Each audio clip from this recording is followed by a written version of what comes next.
They were talking about more technical aspects of AI, such as fine tuning, on device inference, and the implications that this have on games and game design overall.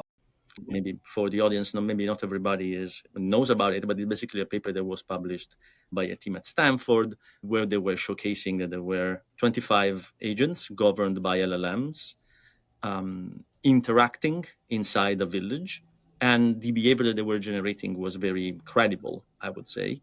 And so when I saw that, I said, this is like the marriage of my own personal passion for video games with my professional passion with AI, and also personal passion with AI, I would say.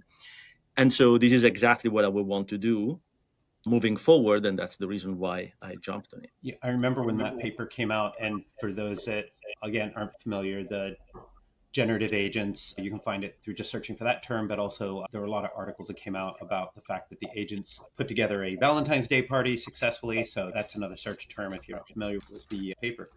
At that point, because that was the spring of 2023, if I remember correctly.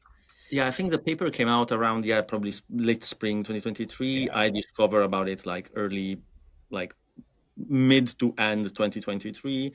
And I actually start actively working on that really beginning of 2024. Yeah, I mentioned because Carl and I had actually got started with Jam and Tea at that point. I think we had incorporated, but we had been talking and ideating about what we were going to do for months. And we were starting to dive into some product development, early prototype product development of using AI in games, machine learning in games.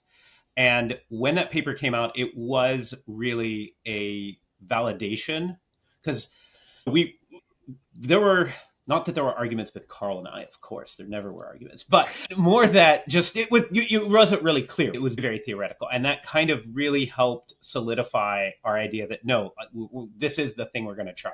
So it was definitely a moment for us at Jam and Tea as well, too. It's so funny how emblematic that paper is, because I feel like everybody has some sort of point of reference and where that came out.